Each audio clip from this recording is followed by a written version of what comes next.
Enquanto a Manu ali termina de conversar, a gente vai compondo a mesa. Eu vou deixar para a Maria Lúcia Barroco apresentar a mesa e apenas agradecer a presença de todos. Esse é o 5º Salão do Livro Político, realizado por algumas dezenas de editoras brasileiras, em parceria há alguns anos com a PUC São Paulo. Vocês não sabem o que tem sido difícil manter um evento com uma programação desse porte, um evento desse tamanho, né, no momento, na situação que o Brasil atravessa, com as dificuldades que as editoras vêm passando, por conta das políticas que se implementam desde o golpe de 2016, por conta agora dos ataques à universidade, enfim, pelo esse cenário de terra arrasada, de destruição pelo qual o Brasil passa. Mas a gente está firme e forte, e hoje com a maior alegria de ver que na primeira atividade, abrindo o salão, antes mesmo da cerimônia de abertura, das 7 horas da noite, aqui em cima, no Tucão, porque aqui vai ficar pequeno, né? A gente já tem tanta gente aqui. Então, muito obrigado, bem-vindos. Nós temos atividades de manhã, à tarde, à noite, de hoje até quinta-feira, uma vasta programação de mesas, debates sobre política nacional, internacional, cultura, programação cultural, e esse ano dando ênfase à questão da educação. Não por acaso, o salão, né, educação que está sob ataque, e não por acaso o salão escolheu para homenagear esse ano o patrono da educação nacional, o patrono da educação na cidade de São Paulo, desde o ano passado, título conferido pelo município de São Paulo aqui nessa universidade, que é o nosso saudoso professor, importantíssimo intelectual, de renome internacional, professor Paulo Freire.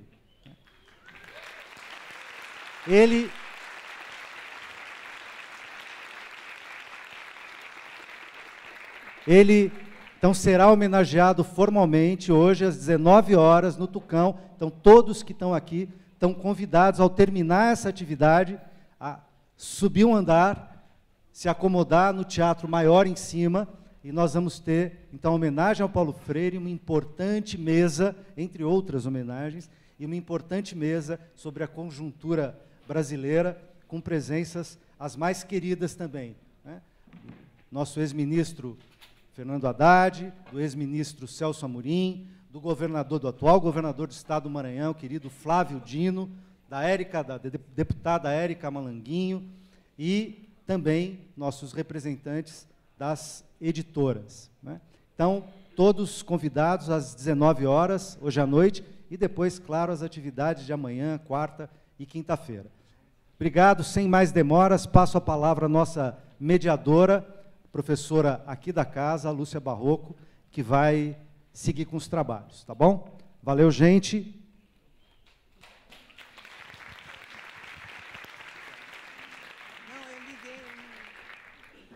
Boa noite a todos e a todas. Obrigada pela presença.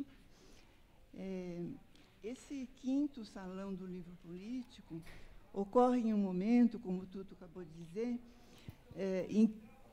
em que o Brasil, a exemplo do que vem ocorrendo em vários países do mundo, se depara com um avanço conservador, um avanço das direitas. E aqui, então, isso vem acontecendo com a recente eleição de um presidente de extrema-direita, cujo ideário antidemocrático, materializado em poucos meses, visa destruir todas as conquistas obtidas pelas lutas dos trabalhadores, dos movimentos sociais, dos negros, das mulheres, dos LGBTs, enfim, das esquerdas e das forças democráticas. Trata-se, assim, de um momento de enfrentamento político e a esse avanço reacionário, o que necessita da crítica teórica e do debate. É para isso que nós estamos aqui hoje. essa mesa de resistência e de crítica, dirigindo-se, nesse momento, à opressão vivida pelas mulheres, um tema superatual nesse cenário em que as intervenções do Ministério da Mulher, Família e Direitos Humanos pretendem uma volta à subordinação feminina nos moldes feudais. Nossas palestrantes vão explicitar as raízes ontológicas das funções reservadas à mulher e à família na estrutura da sociedade de classes, questões debatidas por Engels há 135 anos em seu livro A Origem da Família, da Propriedade Privada e do Estado. Flávia Biroli, aqui ao meu lado direito, é doutora em História pela Unicamp, professora associada do Instituto de Ciência Política da Universidade de Brasília, UNB, pesquisadora do CNPq e atual presidenta da Associação Brasileira de Ciência Política. Entre 2009 e 2017, foi editora da Revista Brasileira de Ciência Política e, a partir de 2018, da Revista Política e Gênero. Fez parte do grupo de assessoras da sociedade civil da ONU Mulheres entre 2016 e 2017. Entre seus livros se destacam Autonomia e Desigualdades de Gênero, Contribuição do Feminismo para a Crítica Democrática, editado pela EDUF e Horizonte, Feminismo e Democracia, pela Boitempo, Feminismo e Democracia, junto com Luiz Felipe Miguel, pela Boitempo, Família, Novos Conceitos, pela Perseu Abramo, e Gênero e Desigualdade, Limites da Democracia no Brasil, também pela Boitempo. Maria Cláudia Badan Ribeiro, lá na ponta, é mestre em Sociologia pela Universidade Estadual de Campinas, Unicamp, doutora em História Social pela Universidade de São Paulo, USP, pós-doutora pelo Instituto de Altos Estudos da América Latina, Sorbonne, e pelo Programa de Pós-Graduação em Sociologia da Universidade Estadual de Campinas, Unicamp.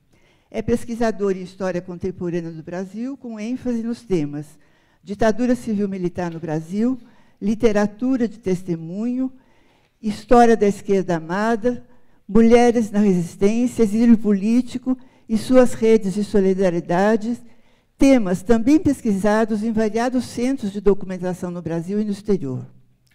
Manuela Dávila, aqui do meu lado, todo mundo conhece, é jornalista e mestre em Políticas Públicas pela Universidade Federal do Rio Grande do Sul, iniciou sua militância no movimento estudantil, muito jovem, ingressando na política partidária junto ao Partido Comunista do Brasil, PCdoB, foi vereadora, deputada estadual e deputada federal por Porto Alegre.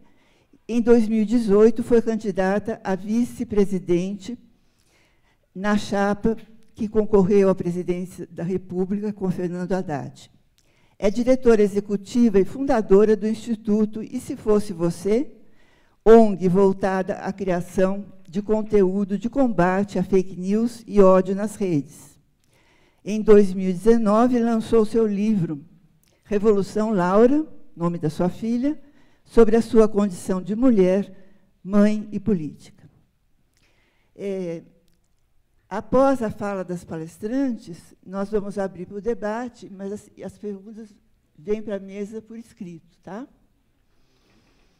E depois da mesa, nós teremos uma sessão de um lançamento de livros e uma sessão de autógrafos com os livros da Flávia Biroli, Gênero e Desigualdade, Feminismo e Política. Tá? É isso, então. Então, eu vou dar a palavra primeiro para a professora Flávia Biroli.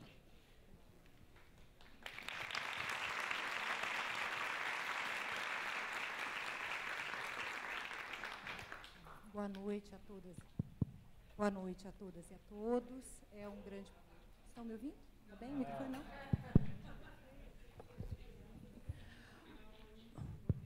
Boa noite, agora sim. Boa noite a todas e a todos. É um grande prazer estar aqui nesse momento, compondo essa mesa, né, com a Manuela Dávila, com a Maria Cláudia Badan Ribeiro, com a Maria Lúcia Barroco, nesse Salão do Livro Político, que acontece em um momento, ao mesmo tempo, tão delicado e tão significativo do ponto de vista da nossa construção coletiva, de uma reflexão sobre os embates que estamos travando, né, sobre as formas de opressão que se densificam como políticas de Estado, muito claramente, em um momento como esse.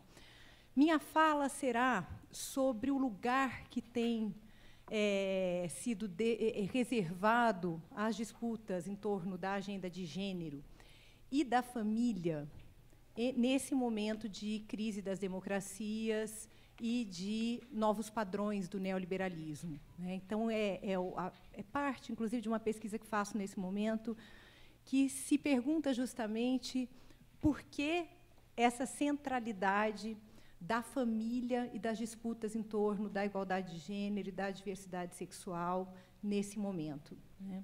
Então, eu começo falando muito brevemente sobre essa noção de crise das democracias a partir de alguns diagnósticos que têm sido feitos. Desde os anos 2000, as noções de desdemocratização, pós-democracia, restrição das democracias a partir de dentro, e mesmo a metáfora da morte das democracias, passaram a fazer parte dos diagnósticos da crise das democracias. Como eu tenho pouco tempo, eu vou fazer um apanhado muito breve dos principais pontos que entendo estarem presentes nessas abordagens, nesse conjunto de abordagem, né? Então, o que se passa? Que crise é essa, segundo essa literatura que tem sido produzida a partir do início dos anos 2000? As democracias, segundo essas abordagens, estão sendo limitadas e restritas a partir de dentro. Isto é, a dinâmica que leva a seu enfraquecimento e transformação não depende de rupturas como aquelas que instauraram as ditaduras na América do Sul nos anos 60 e 70. Portanto, a oposição entre regimes democráticos e autoritários não oferece recursos suficientes para a análise do que se passa hoje. Um segundo ponto, a crescente concentração de poder econômico e a lógica de operação do capitalismo financeirizado têm minado o caráter público das democracias, assim como a capacidade política e administrativa dos Estados nacionais. Eu cito aqui as discussões que vêm sendo feitas por Nancy Fraser e Colin Crouch. Um terceiro ponto, o esgarçamento da dimensão pública da política coloca em risco a própria noção de coletividade. A lógica econômica pautada na competição, característica da racionalidade liberal, constitui os sujeitos, enfraquece os vínculos e restringe a imaginação política. Essa é uma referência a um livro recente chamado Undoing Democracy, de Wendy Brown. Um outro ponto é que não estaríamos diante de uma ideologia, mas de um novo regime de evidências, para citar uma expressão utilizada por Pierre Dardot e Christian Laval em um livro traduzido pela editora Boitempo, no Brasil. As desigualdades se tornam, nesse novo regime de evidências, o normal. E, ainda mais relevante, o normativo nessas democracias em processo de transformação. Levando em conta essa literatura, penso que podemos afirmar que estamos diante de regimes políticos e de evidências que naturalizam as desigualdades e operam no sentido de restringir alternativas e utopias igualitárias. Por isso, elegem como inimigos os atores coletivos que as representam, as esquerdas, as agendas de direitos humanos, os marxismos, os movimentos negros, os feminismos, assim como a produção de conhecimento, que desnaturaliza o mundo tal como o vivenciamos. Eu gostaria de ressaltar que as autoras e os autores que eu citei brevemente estabelecem uma conexão entre o esvaziamento da dimensão pública da política e a etapa atual do capitalismo, como mencionei, caracterizada pela financeirização da economia global.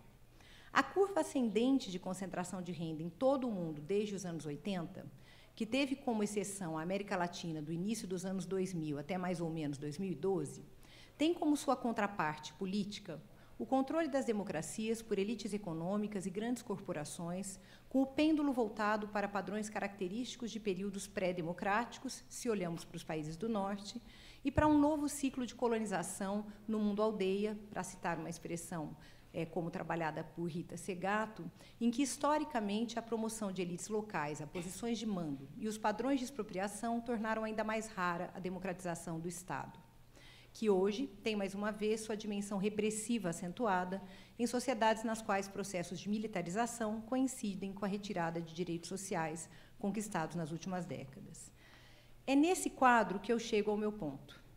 Como situar a relação entre esse fenômeno, diretamente ligado à concentração de poder econômico e à perda de capacidade dos Estados nacionais, aos conservadorismos que têm em comum de seus eixos principais a reação contra a agenda da igualdade de gênero e da diversidade sexual? O que é que a concentração de renda, a recolonização dos países do Sul e a redução das garantias trabalhistas e sociais têm a ver com o peso adquirido pela moral sexual, pela apologia à família e pelos novos esforços de naturalização de convenções a respeito do papel de mulheres e homens na sociedade? Em outras palavras, e para situar de maneira mais simples minha questão no contexto brasileiro, o que o ministro da Economia, Paulo Guedes, tem a ver com a ministra das Mulheres e dos Direitos Humanos e da Família, Damares Alves, ou por que é que a síntese entre os dois aparece em outros ministérios, como o da Educação, sob o ministro Abraham Weintraub? Eu tenho algumas hipóteses, não são respostas finais a essas questões, mas eu tenho algumas hipóteses sobre a centralidade do gênero e da apologia à família nas disputas políticas atuais, e vou enunciá-las muito brevemente. A primeira é que as conexões entre neoliberalismo, conservadorismo e familismo não são novas, portanto, estão na base disso que a gente está vendo hoje, ainda que segundo novos padrões. A famosa afirmação de Margaret Thatcher, nos anos 80, de que não existe sociedade, mas apenas homens e mulheres individualmente, já trazia o complemento, e suas famílias. As famílias, e dada a divisão sexual do trabalho, as mulheres nas famílias, assumem a responsabilidade prática pela reprodução social. A ilusão de que a sociedade é feita de um conjunto de indivíduos independentes e livres para fazer suas escolhas depende do trabalho não remunerado ou desvalorizado de cuidado, uma vez que a dependência e a vulnerabilidade real podem ser suspensas como problemas políticos e coletivos, mas não deixam de existir. Alguém tem que dar conta da questão cotidiana do cuidado. Eu passo, assim, a uma segunda hipótese. Se minha primeira hipótese indica que estamos diante de algo que coincide com o contexto histórico de fortalecimento do neoliberalismo, a segunda hipótese se volta para o que há de específico do momento atual. Por décadas, os efeitos reais das políticas neoliberais, que, sobrepostos aos padrões convencionais da divisão sexual do trabalho, acentuam as disparidades entre os salários de mulheres e homens e restringem a possibilidade de participação das primeiras na vida pública, conviveram, no entanto, com a incorporação de perspectivas de gênero por organismos internacionais. E eu não falo apenas do sistema ONU, mas do Banco Mundial, do Banco Interamericano de Desenvolvimento, fortalecendo a atuação dos movimentos feministas e LGBT no contexto nacional, estimulando e vinculando os Estados nacionais a adotarem políticas para a igualdade e de reconhecimento de diversidade. A politização progressista do gênero coincidiu com um período de multiplicação das democracias eleitorais como regimes políticos, quando a democracia parecia ser o único jogo válido, the only game in town, para citar a célebre afirmação de Francis Fukuyama nos anos 90, e seus limites eram discutidos como se os fundamentos do jogo não estivessem em questão. Com isso, quero dizer que, mesmo na forma domada do empoderamento feminino, que era a agenda dos bancos internacionais, e dentro da lógica da competitividade, neoliberalismo e políticas para a igualdade de gênero se acomodaram por algum tempo. Isso aponta para uma terceira hipótese, a de que as conexões originais entre neoliberalismo e conservadorismos, que aqui enunciei um tanto anedoticamente me referindo à fala de Thatcher, não permitem fundir os dois. É preciso entender as relações, as conexões entre neoliberalismo e conservadorismo, mas eles não são uma mesma coisa. Enquanto a politização pró-direitos foi, mesmo numa forma restrita, parte da dinâmica neoliberal e globalizante, conservadores religiosos já expressavam sua resistência. A campanha contra a chamada ideologia de gênero foi iniciada por grupos católicos conservadores ainda nos anos 90, como reação à introdução da agenda da igualdade de gênero nas conferências do Cairo, de 94, e de Beijing, de 95. Essa mesma campanha se tornaria mais densa e mais capaz de mobilização política com o papado de Joseph Ratzinger, entre 2005 e 2013, para, em seguida, já sob o papado de Bergoglio, encontrar abrigo de forma conflitiva em uma igreja católica que se reposiciona contrariamente ao neoliberalismo e à precarização da vida e que é obrigada a lidar com escândalos de pedofilia que se acumularam e se tornaram mais difíceis de ocultar. Ainda nesse ponto da origem religiosa da reação contra a agenda de gênero, as alianças entre católicos e evangélicos conservadores são fundamentais para se compreender algo que tem presença regional hoje muito forte, como a campanha Com mis hijos no te metas, com meus filhos não te metam, que ganha as ruas em diversos países latino-americanos na segunda década dos anos 2000, forçando a demissão de ministras e ministros da educação na Colômbia e no Peru, incidindo nos resultados de consultas políticas, como o plebiscito de 2016 na Colômbia, e compondo disputas eleitorais, como a da Costa Rica e a do Brasil em 2018, se tornando depois agenda oficial de governos, como o do Paraguai e o do Brasil. Para entender a centralidade de gênero na política, é necessário, parece-me, compreender essa atuação política de grupos religiosos nos regimes democráticos que se consolidaram nas últimas décadas, período em que a Igreja Católica perdeu fiéis e igrejas evangélicas passaram a apostar na política partidária, empregando estratégias de sucesso. Mas isso não é tudo. Com isso, eu chego a um quarto ponto, a uma quarta hipótese, que é que, embora tenha origem em grupos religiosos conservadores, a campanha conservadora contra a igualdade de gênero envolve atores religiosos e seculares. Eu estou falando em hipóteses, mas são hipóteses já trabalhadas a partir de uma pesquisa empírica também, né? No caso brasileiro, o movimento Escola Sem Partido e o movimento Brasil Livre são exemplos de como conservadorismos que não têm origem religiosa incorporaram o combate à agenda de gênero e apostaram suas fichas na apologia à família, como fonte de autoridade legítima, em oposição a uma concepção democrática de Estado, e, em especial, de políticas educacionais, em oposição também a uma visão pluralista de sociedade. Essa noção de ideologia de gênero aparece como estratégia discursiva também entre setores conservadores não identificados abertamente como religiosos, ao menos na Argentina e na Colômbia, e tem servido para mobilizar públicos insatisfeitos com a democracia e, entendo, inseguros em contextos nos quais a desproteção se apresenta ao mesmo tempo que profundas mudanças sociais tiveram lugar. Com isso, eu chego ao meu último ponto nessa fala, que é, então, como é que o familismo se constitui como um ponto de convergência entre o capitalismo neoliberal e os conservadorismos neste momento, né? As raízes da desproteção estão no desmonte progressivo de direitos, sem dúvida frágeis, mas também na sua baixa efetividade histórica em países nos quais as desigualdades são tão profundas. Ao mesmo tempo, as transformações no modo de configuração das famílias e na vivência da conjugalidade, da parentalidade, dos afetos e da sexualidade são reais e podem estar entre as fontes de insegurança exploradas politicamente por movimentos anti-igualitários e antidemocráticos. Entendo que é nessa conexão entre a desproteção e as inseguranças em um mundo que passa, de fato, por intensas transformações nas relações de gênero, que se situam as razões pelas quais as noções convencionais de família ecoam fortemente em alguns públicos. A desproteção social e a restrição das alternativas coletivas vêm sendo feitas de modo que as pressões para que as famílias sejam funcionais em sociedades disfuncionais são reposicionadas politicamente. A lógica neoliberal torna mais frágeis os vínculos e a possibilidade de mantê-los. É só a gente observar as transformações com a legislação trabalhista aprovada no Brasil em 2017. Programar a vida se torna mais difícil, manter os vínculos passa por um cotidiano de cuidado, de relações muito concretas, né? Mas os processos históricos que geraram baixas expectativas em relação à política, associados à lógica neoliberal focada na competição, fazem com que alternativas coletivas a esse problema da desproteção e da dificuldade de manter os vínculos pareçam escassas. Com isso, os problemas cotidianos que se apresentam às famílias são colocados como se fossem de ordem moral, em vez de socioeconômica e política.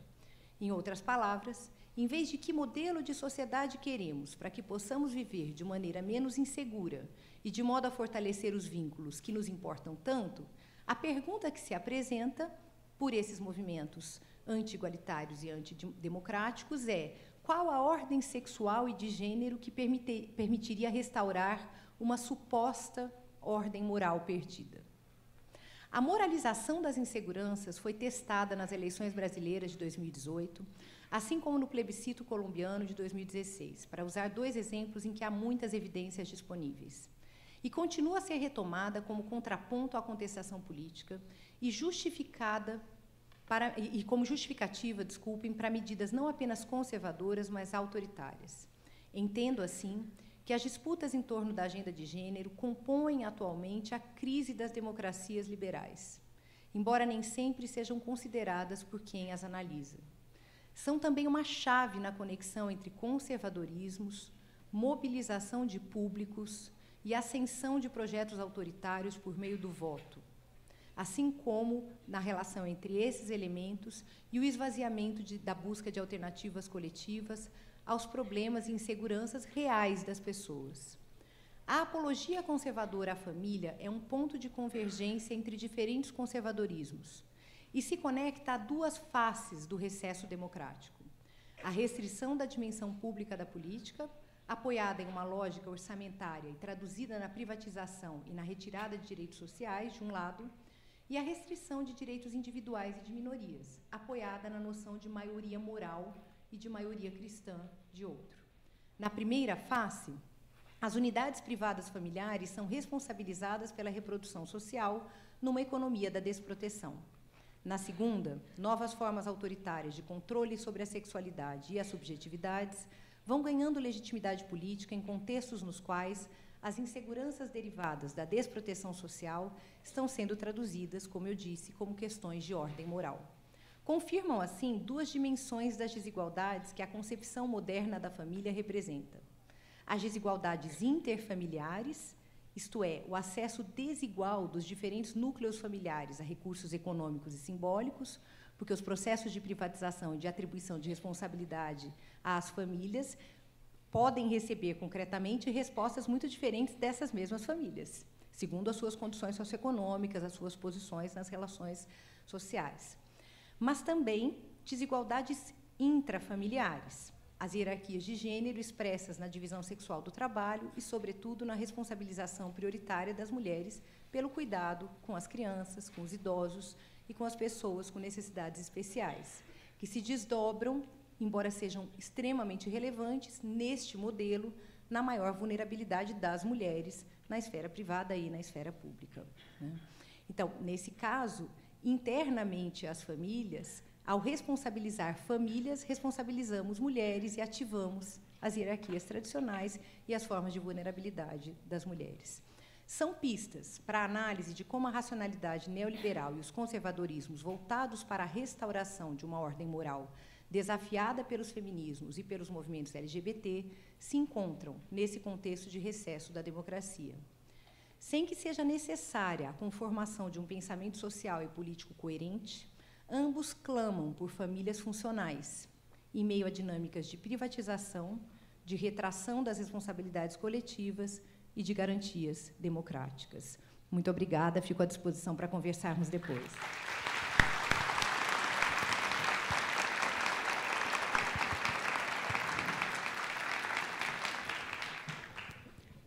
Obrigada, Flávia. Eu vou passar a palavra agora para Manuela.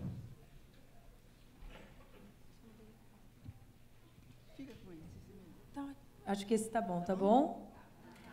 Boa tarde a todas e a todos. Para mim é uma satisfação muito grande poder conversar com vocês nesse 5º Salão do Livro Político, junto com a Maria Lúcia, com a Maria Cláudia, com a Flávia Biroli. É uma alegria grande poder abrir esse salão e, mais ainda, ver que a sua abertura traz um tema tão relevante quanto esse e, por muitas vezes, colocado em segundo plano nos debates, nos nossos debates, nas discussões daqueles que buscam compreender a humanidade para transformá-la, que somos nós que nos reunimos em espaços como esses. Então, fico muito feliz de estar aqui hoje com vocês. Peço sinceras, eu estava brincando no telefone, sinceras desculpas para vocês. Eu falei que ia falar brincando isso, mas eu vou falar sério para que vocês compreendam, porque eu estou fazendo uso de uma medicação para enxaqueca que me deixa com a fala mole. Então, não é que eu fiquei com a fala mole depois da eleição, é o remédio da enxaqueca, tá, gente? Vou falar brincando para o pessoal não achar que eu comecei a falar meio grogue depois da eleição, a medicação para enxaqueca me deixou com essa fala hoje, assim, meio grogue. Certamente, quando a Ivana me convidou para fazer essa conversa com vocês, Certamente ela não fez porque eu terminei o mestrado durante o período eleitoral e estudei as relações entre políticas públicas e gênero. Mas imagino que ela o tenha feito porque, nos últimos 15 anos, eu ocupei alguns espaços que nem todas nós ocupamos no parlamento e tive, portanto, um outro olhar, né, que não é o olhar tão valioso, tão precioso de mulheres como as que estão produzindo conhecimento científico, mas que é o olhar daquelas que tentam ocupar o espaço público e produzir ou tentar compreender a nossa realidade legislativa e tentar contribuir na transformação da sociedade desde aquele espaço. Eu fiquei pensando qual seria a principal contribuição para trazer, ou quais dos debates que aconteceram no último período relacionados à temática de gênero seria mais importante de ser debatido com vocês nessa noite.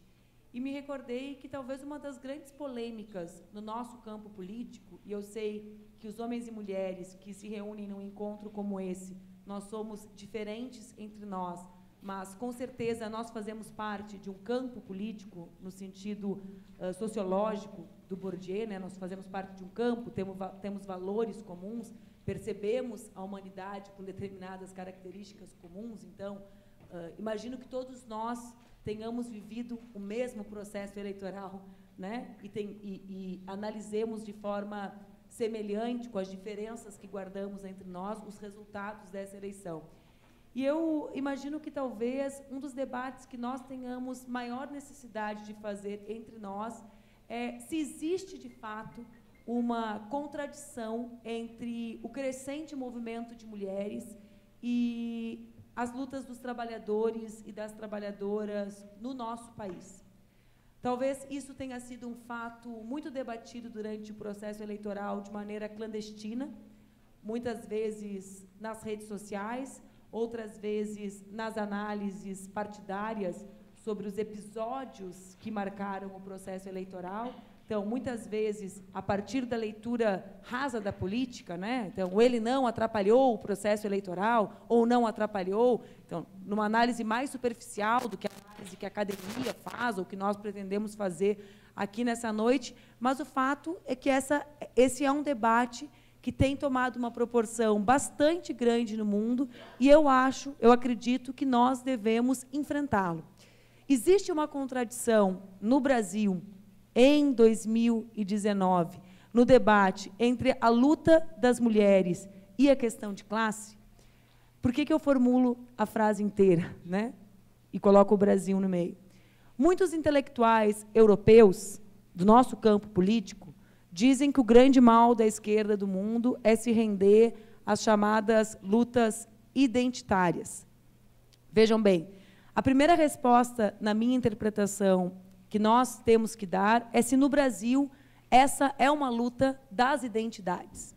Eu entendo, como eu disse a vocês, eu nem fiz o esforço de organizar os dados, porque eu realmente quero fazer uma fala política com vocês, talvez porque eu saiba que a medicação ia me impedir de lembrar todos os dados, eu não gosto de lê-los, mas todos vocês que estudam, que conhecem o que significa o tamanho de um estado de bem-estar social europeu, do menor, que é o inglês, a um estado escandinavo, podem imaginar que a situação de uma mulher trabalhadora na Inglaterra, para fazer menção ao menor estado europeu, não é igual à situação de uma mulher trabalhadora brasileira.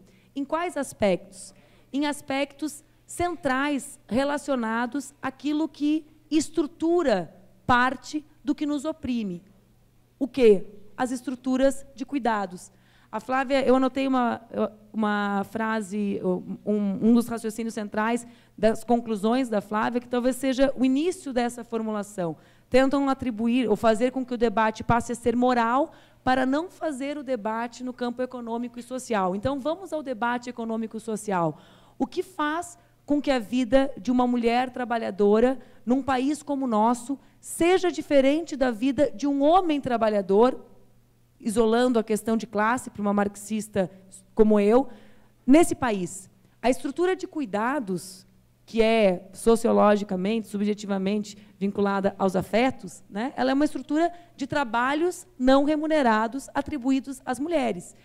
Num país com um Estado existente, ou seja, num país em que existe escola, creche para as crianças, saúde pública, como na Inglaterra, estou pegando o menor Estado inglês, essa mulher tem uma vida absolutamente diferente de uma mulher que vive num país em que 70% das crianças de até 4 anos estão fora das estruturas educacionais públicas.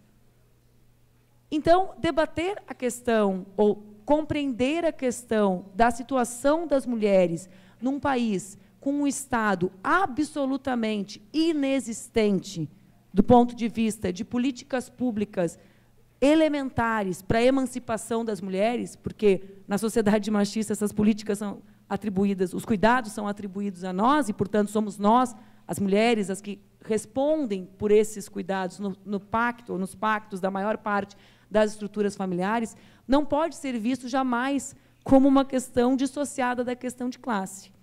Então, eu creio que talvez o debate sobre gênero, identidade, né? Eu, cada vez que falo dos movimentos identitários, me dá um arrepio na espinha, porque achar que negro, a questão racial e a questão de gênero no Brasil é sobre identidade e não classe, é não compreender a origem da desigualdade econômica brasileira, né? É não compreender, portanto, quem constitui a classe operária, quem é a classe operária desse país. Então, primeiro, se nós defendemos a necessidade de um pensamento nosso, né, todos nós estivemos engajados no 15 de março, em manifestações em defesa da educação, todos nós defendemos a produção do conhecimento científico brasileiro, nós não defendemos só o conhecimento que é capaz de reindustrializar o Brasil, nós defendemos também a produção do conhecimento nas nossas áreas, nas humanidades.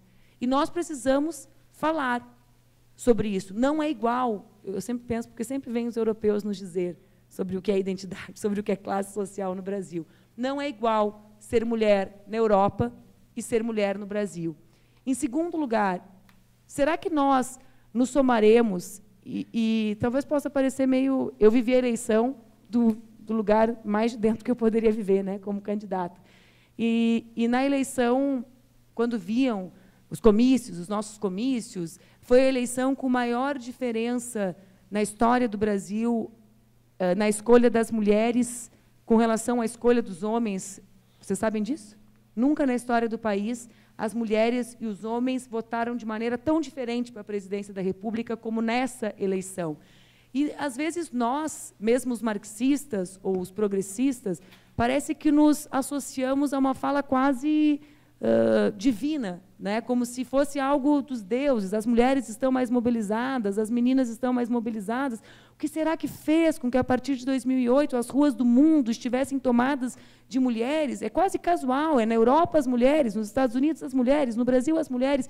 E nós ignoramos a existência de uma crise que não é só brasileira, que é uma crise de um sistema que é mundial, que acomete todas as economias do mundo e que apresenta saídas que são saídas de diminuição do Estado e que se diminuem, as saídas de austeridade se diminuem, se restringem, se diminuem os investimentos do Estado nessas políticas, não punem igualmente a todos. Se essas políticas são aquelas que, historicamente, têm relação com a nossa possibilidade de emancipação ou não. Então, vejam bem, eu não digo que todas as mulheres que estão nas ruas estão conscientemente, isso é um outro debate dos marxistas, que é consciência, é outra coisa, que todas elas estão conscientemente nas ruas, engajadas, porque as saídas de austeridade punem mais as mulheres do que os homens. Mas é fato que punem. Aqueles que acham que nós podemos dissociar gênero e raça de classe no Brasil, precisam encontrar uma resposta científica para me explicar por que uma mulher negra recebe, no mesmo posto de trabalho, e, portanto, a mesma classe social, 53% do salário de um homem, porque são componentes centrais do nosso país. E eu falo isso com muita preocupação, porque eu creio, em primeiríssimo lugar, que nós precisamos compreender isso para fazer com que a consciência dessas mulheres seja elevada, para que nós possamos disputar a consciência das mulheres, das negras e dos negros, né, avançar a consciência, né, todos nós, esse é o nosso processo, né, avanço da nossa consciência para nos engajarmos num projeto de mundo. Se nós, existe quase uma certa tendência a acreditar que esses são os setores menos capacitados, menos engajáveis, menos desejáveis, porque há um tipo ideal a ser mobilizado, que portanto, não é um conceito marxista, né, é um conceito weberiano, que são os homens operários que correspondem a um tipo de trabalho que também está em transformação. Eu não vim falar sobre isso, nem tenho me dedicado tanto a isso, mas acho que é uma reflexão que nós também precisamos nos dedicar bastante. Então, eu vejo, em primeiríssimo lugar, com uma preocupação muito grande, que nós criemos uma contradição entre gênero e raça e classe social no nosso país. Eu repito, eu vivo no Brasil e me disponho a fazer política nesse país. Sou internacionalista, sou comunista, mas a minha atuação política é aqui. Eu não sou europeia, eu não vivo na Iugoslávia, eu não vivo na França, eu não vivo na Alemanha, eu vivo aqui. E aqui, ser mulher e ser negro não se refere à identidade de alguém apenas, se refere a um elemento central da questão da luta de classes. Por fim, eu creio que eu também preciso falar sobre uma outra coisa que me preocupa muito, para além desse tema, que para mim foi marcante, para mim me chocou, né, me choca, me escandaliza imaginar que um setor organizado que luta para que o Brasil avance possa imaginar que 200 mil mulheres mobilizadas possa ter prejudicado um processo eleitoral. Né? Nunca a responsabilidade... Vocês sabem que existiu essa avaliação, né? Nunca a responsabilidade pode ser de quem se mobiliza pelas causas justas. Né? A responsabilidade é nossa de construir o avanço dessas causas. Mas existe um nexo desse tema, das mulheres mobilizadas, da razão das razões pelas quais as mulheres se mobilizam com essa intensidade no Brasil e no mundo, e um outro assunto, que é o assunto que eu tenho me dedicado depois do processo eleitoral, que eu acredito que nós estamos trabalhando de maneira... ou nem estamos trabalhando. Achamos que é algo absolutamente superficial e que, para mim, é central na construção da disputa de consciência e da realidade política que nós estamos vivendo, que são as redes de ódio e as mentiras na internet, ou as fake news, como queiram chamar. Sempre que nós tratamos, e tem um vínculo entre os dois, porque as versões, as narrativas sobre a mobilização das mulheres foram mais relevantes do que o que aconteceu na mobilização das mulheres. Então, eu estou com uma medicação, mas não achem que eu estou com pensamentos conexos. Ainda não estou. Posso ficar, porque o Brasil proporciona esse tipo de coisa na gente. Né? Às vezes a gente acorda e acha que está com pensamento desconectado, mas é o Brasil real. Então, vejam, nós sempre tratamos primeiro, sempre tratamos fake news e redes de ódio separadamente, o que é um absurdo, porque as mentiras, elas não se estruturam em cima de nada. Elas se estruturam em cima de padrões comportamentais reais do nosso povo. Não é por nada que é tão fácil dizer que a Marielle era mulher de bandido. É porque o nosso povo, a nossa cultura é estruturada a partir do racismo. Então, é automático o pensamento de parcelas da população de imaginar o que aquela mulher negra faz naquele espaço de poder. Tinha mesmo que ser casada com um bandido. É um pensamento razoável para aqueles que reproduzem o racismo, que estão mergulhados nessa sociedade. Da mesma maneira, por exemplo, por que o Jean é o alvo central de fake news? Porque é muito simples distribuir uma foto, uma montagem de um homossexual segurando uma plaquinha que diz: pedofilia não é crime. Por quê? Numa sociedade que é marcadamente homofóbica, dizer que quem é gay tem uma vida sexual promíscua é jogar com o senso comum. Esse é o pensamento médio de quem é homofóbico. Então, é uma coisa só. Né? É a fome com a vontade de comer. É o reforço de estímulos da nossa construção social. Por isso que eu fui tão alvo de fake news. Né? Às vezes tratavam como era assim: se tu não falar sobre determinado assunto, tu não vai ser. Não adianta, gente, o assunto é inventado. Né? Não se trata sobre realidade, Se trata sobre um outro agro, um outro espaço público, a criação de uma coisa imaginária. Então, primeiro é isso. Segundo, nós, cada vez que vocês escrevem isso na internet, também me dá aquele arrepio na espinha que eu falei. Não existe uma contradição entre real e virtual. Às vezes as pessoas falam, vamos sair das redes, vamos para as ruas. Eu falo, vamos aprender a falar, caminhar, digitando, gente. Porque as redes, elas são uma espécie de assembleia popular permanente. Não são robôs só. Os robôs eu vou falar depois. Só. Para aí que eu vou falar sobre eles também. Que estão ali. As pessoas que vocês conhecem, elas estão ali. Influenciadas por robôs há anos, construindo disputa de consciência, de classe, sabe?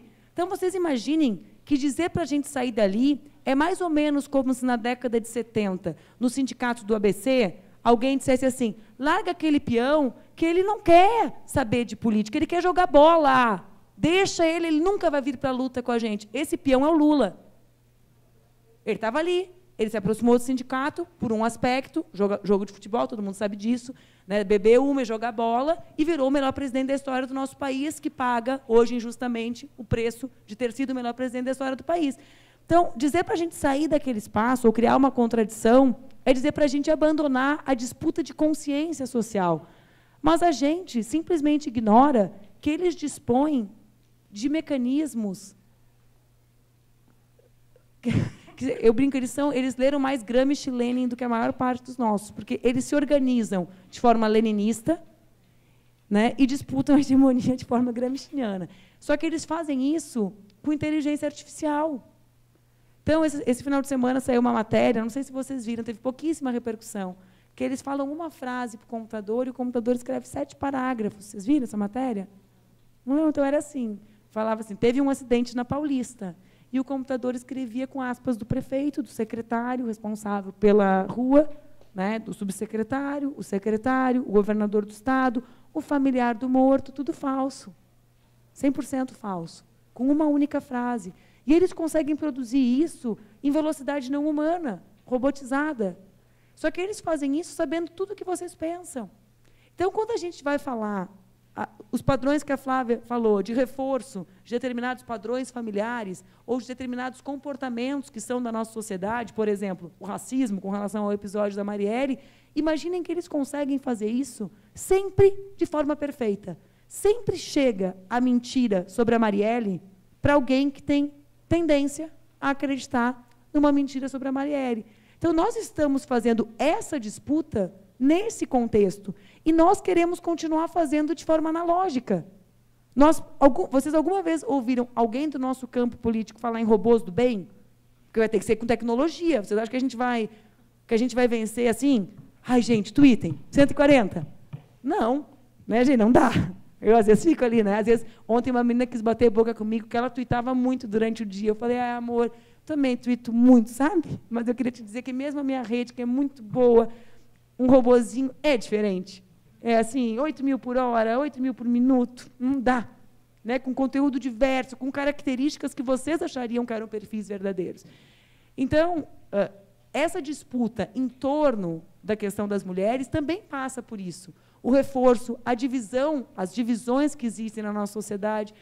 O que aconteceu nele não foi isso, gente. Nós mobilizamos milhares de pessoas no Brasil e eles mobilizaram milhares de robôs para contar uma história, uma outra história. E atingiram pessoas aptas a acreditar naquela outra história. E aí, qual a capacidade que a gente tem, humana e não humana, de desmentir isso? É baixíssima. Então, vejam, primeiro eu acho que, né, a luta das mulheres e o que nós estamos mobilizando talvez seja o que há de mais importante no último período. Não existirá como construir uma outra sociedade se nós não conseguirmos envolver essas mulheres que são aquelas que mais sofrem com esse Estado cada vez menor. Nós precisamos falar sobre isso. O que acontece hoje no Brasil não é algo que acontece só no Brasil. Às vezes, também, eu acho que a gente fica tão ficcionado no Bolsonaro que a gente reproduz com o Bolsonaro o que eles fazem com o PT, sabe? O PT é ocupado pelo prefeito de Nova York, pelo prefeito de Madrid, pelo prefeito de Paris, pela crise econômica mundial. A Dilma fez com que acontecesse desemprego no mundo inteiro, é uma loucura. Só que a gente também esquece que o Bolsonaro é a alternativa do capitalismo para o Brasil, para um capitalismo em crise no mundo, que encontra saídas com esse feitio para os países que topam ser países como o Bolsonaro topa, né? Novas colônias de economias que vão voltar a crescer. Seu papel que, de forma resignada, ele aceita, né? Uma nova colônia, nosso povo sem direito, nosso povo como eram os povos nas colônias anos atrás. Ok, então quem vai discutir, quem vai construir as saídas que não sejam essas? Eu não acredito que elas possam ser construídas sem envolver as mulheres, sem envolver aquelas que mais vivem o impacto das políticas que eles constroem. E se a gente cair nessa contradição que eles criam, nós vamos estar jogando para o lado de lá, não para o lado de lá, porque elas não vão se somar ao Bolsonaro, né? Ou essa turma do lado de lá nesse sentido, mas nós vamos estar desperdiçando o potencial transformador, construtor de alternativas dela. Mas, para além disso, é preciso entender que o bicho, esse bicho que vive na tecnologia, na internet, é bem mais importante do que o que nós temos tratado. Se hoje nós falamos em ameaça à democracia, construção do fascismo no Brasil, existe uma grande responsabilidade dessas máquinas, que são administradas por pessoas, têm padrões, mas existe uma responsabilidade grande delas, inclusive na reprodução de comportamentos nossos, né? Quando nós aqui, os presentes, nos assimilamos uma postura ultra-radical de não dialogar com ninguém que pensa diferente da gente, nos consagrando em espaços que não servem para quem quer retomar o poder, porque nós somos a minoria hoje, né? Então, se nós quisermos retomar, nós precisamos romper esse padrão que as redes nos impõem, da construção das bolhas, e que nós acabamos assimilando nas nossas vidas reais, reproduzindo e nos colocando num espaço que vai nos deixando cada vez mais sem perspectiva de vitórias. Nós precisamos vencer, porque o povo brasileiro precisa que nós saiamos desse lugar que estamos e construamos uma outra alternativa. Muito obrigada, é um prazer muito grande estar aqui com vocês nessa noite.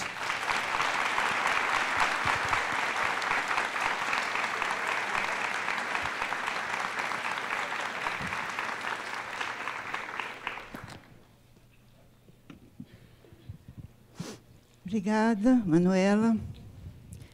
Maria Cláudia. Olá a todos e a todas, agradeço pelo convite. Queria só fazer uma correçãozinha, saiu no vídeo de divulgação do evento que eu sou professora da USP. Eu não sou professora da USP, eu fiz o doutorado na USP. Então... Oi, está melhor assim? Eu agradeço pelo convite, como eu estava dizendo, eu queria fazer apenas uma correção, que no vídeo de divulgação do evento apareceu meu nome como professora da USP. Eu não sou Witzel e não sou Joana Dark, então vamos evitar complicações desnecessárias e também não sou mentirosa. Então, eu fiz doutorado na USP, mas não sou docente. Então, nesse tema sobre a condição da mulher, e a gente teve a fala da Flávia Biroli, trazendo um pouco dessa discussão teórica, a discussão prática na política e no dia a dia da Manuela, eu vou voltar 50 anos atrás para falar um pouco sobre as mulheres guerrilheiras. Eu acho que, no Brasil, a gente tem uma tendência, um apagamento da militância da mulher que chega ao espaço público. Nos anos 60 e 70, que era o começo dessa liberação, e aconteceu no mundo inteiro, com a ditadura,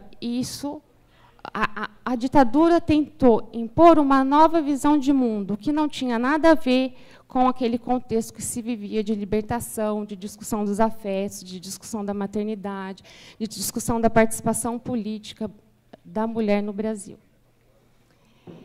E eu me perguntei, quando eu escrevi a tese, que foi publicada no ano passado nesse livro, o que era ser mulher sob uma ditadura. Porque ser mulher é, por excelência, transgredir. porque a mulher, ela ao longo dos anos, ela é submetida ao família monogâmica patriarcal, ao poder do homem, ao poder do Estado. Então, ela tem que lutar sempre com as autoridades e lutar pelo seu espaço próprio.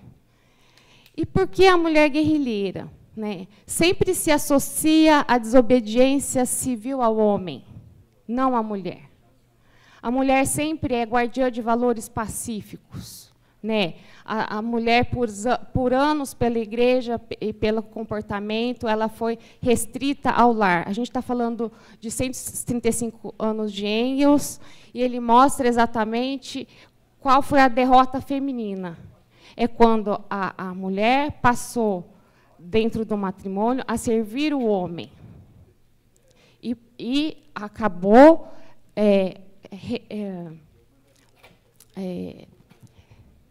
porque Engels diz que a descendência era pela linha materna e não pela linha paterna. Então, era para garantir herança.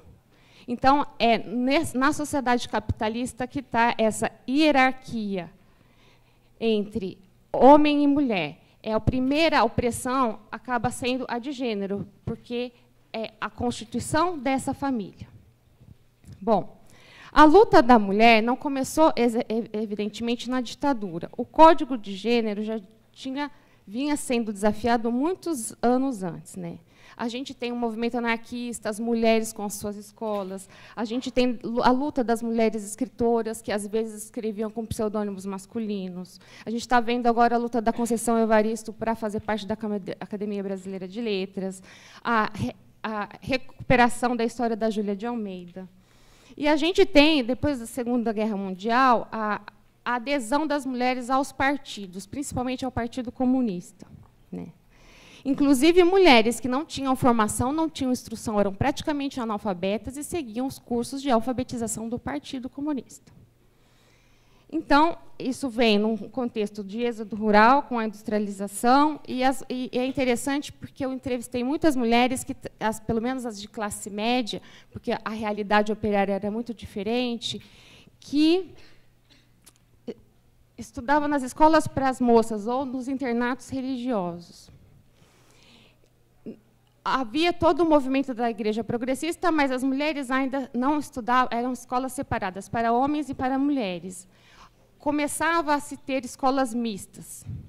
A Maria Lígia Quartim de Moraes, por exemplo, que foi uma militante da ELN, ela dizia que a Madre Superiora dizia a ela, melhor casar que abrasar.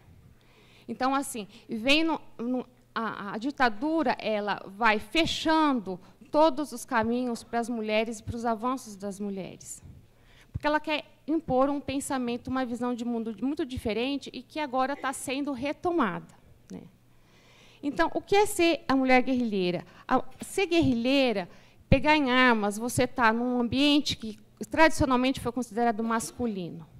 Então, naquela época, é interessante, porque quando eu fui falar sobre a ELN, o que se conhecia era um pouco sobre Carlos Marighella e sobre Joaquim Câmara Toledo. E havia várias mulheres que militaram na organização que não apareciam. E se apareciam assim, na imprensa, que desqualificava a mulher militante, ela é sempre levada ou vítima do terror, e a justiça militar também desqualificava a mulher militante. Ela era a amante, ou a levada a, ou a puta comunista, ou a mulher de aparelho. Então, era o primeiro passo de desqualificação da mulher militante, e o último era a tortura. Tem um caso muito interessante, porque a justiça, os advogados de presos políticos, para também liberar as mulheres, usavam do estereótipo moralista corrente, de que era uma mulher criada à moda antiga, de que a mulher ela era de uma família de prestígio, para poder liberar. Então, por exemplo, a ideologia da ditadura e de quem tomou o poder era da mulher casta e do lar. E a justiça militar, ela não aceitava a militância da mulher, ela achava que era uma mulher, era um desvio. Então, você vai ver nos documentos da repressão, as mulheres praticamente não militaram. Então, a militância da mulher foi escondida pela imprensa, foi escondida pela justiça militar e foi escondida pela imprensa, que colaborou com o regime. Então, eu precisei ir atrás dessas mulheres da Eliane para saber o que fizeram. Então, fiz 45 entrevistas com elas e algumas outras que depois falaram comigo. Naquela época, se falava de Marighella, quando eu comecei a pesquisa, mais como um deputado. Agora, a gente está começando a saber a face oculta do guerrilheiro, já é uma pessoa mais conhecida, e a Eliane acaba sendo uma organização mais conhecida, a Ação Libertadora Nacional, que se baseava no ideário, naquele contexto de lutas, era um ideário internacional, que era do homem novo. Então, o Marighella rompeu com o Partido Comunista e criou uma organização armada, e que tinha uma novidade muito interessante, que era de linha horizontal. Então, não havia uma hierarquia muito rígida para entrar na Eliane. Então, assim, isso é um dos fatores que acho que agregou muitas mulheres. E as mulheres se identificaram com essa linha horizontal. E o Marighella dizia, já no primeiro documento da organização, que se a mulher entrasse na Eliane, principalmente a mãe de família, ele levava toda a família. Ou então, ele sabia do papel de chefia da mulher na família, ele sabia da força da mulher. Ele tinha convívio com mulheres que participaram do Partido Comunista Brasileiro. E ele era, assim, as mulheres dentro do partido escutavam piadinhas assim, quando elas iam nas plenárias: quantas panelas de pressão você tem? Não era essa a postura do Marighella. Como houve o golpe e não teve resistência, e isso é uma coisa que não aconteceu só no Brasil, em todo o Cone Sul, né? A luta armada, a revolução. Então, assim, tinha o exemplo da Argélia, tinha o exemplo do Vietnã, enfim.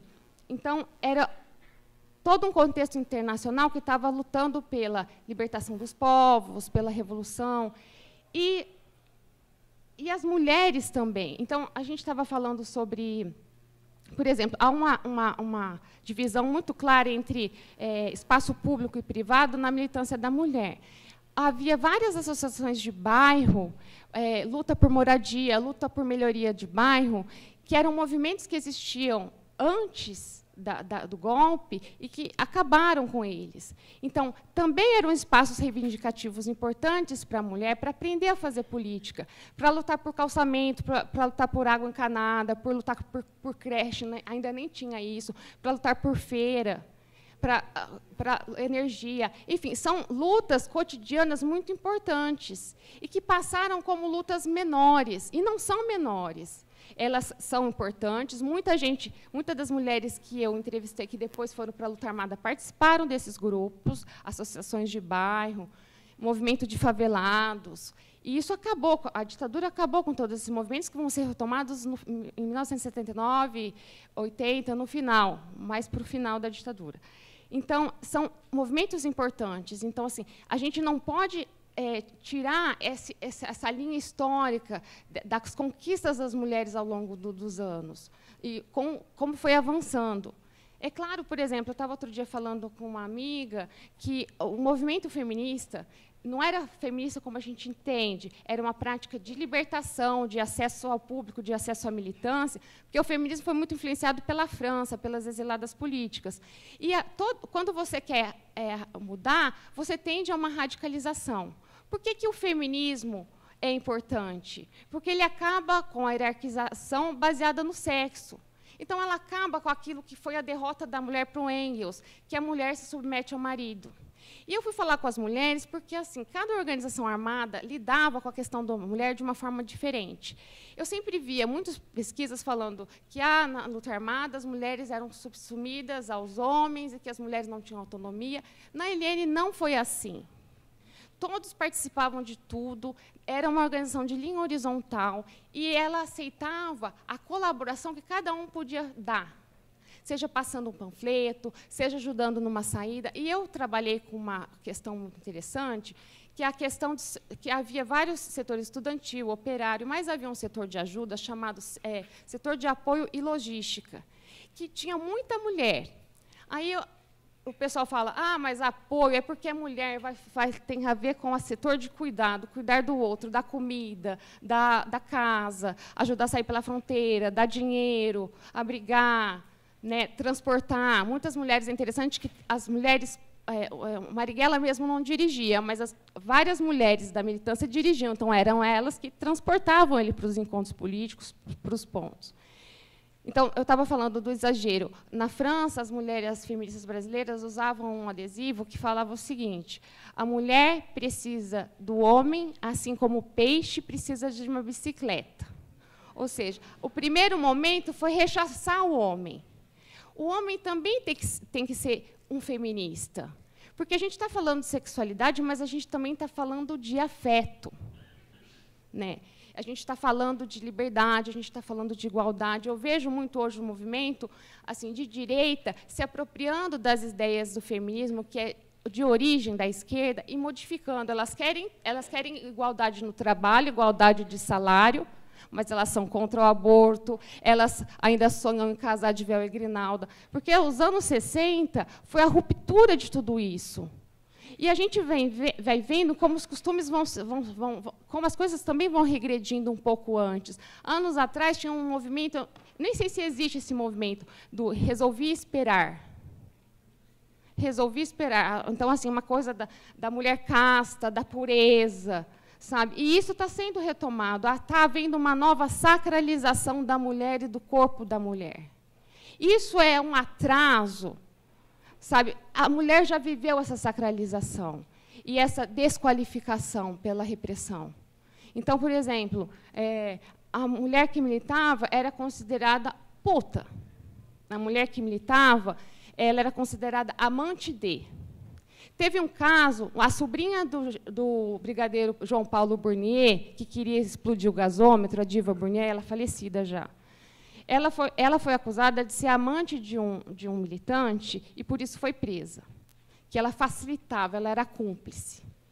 Em quase toda a documentação do Brasil Nunca Mais, a mulher é sempre cúmplice. Ela nunca é voz ativa, ela nunca entrou na organização porque ela quis, ela sempre foi a menina do interior que chegou, a ingênua, a levada a enganada pelo marido, pelo namorado, pelo companheiro. Então, ela foi acusada de ser amante. E aí ela fez um teste de virgindade para dizer que ela não era amante do companheiro e, com base nisso, conseguiu uma condicional. Então, olha que nível que já chegamos. Né? Essa coisa da teologia do recato, da pureza, está voltando. Então, eles estão querendo também impor uma nova visão de mundo. Ou seja, é um retrocesso imenso. Né? A Manuela estava falando do movimento do Ele Não. Quantas mulheres e homens e crianças ocuparam as ruas? Como é importante essa voz? Como ele não, ele nunca? Né? Então, assim, como é importante que a mulher venha e diga que tem o seu papel.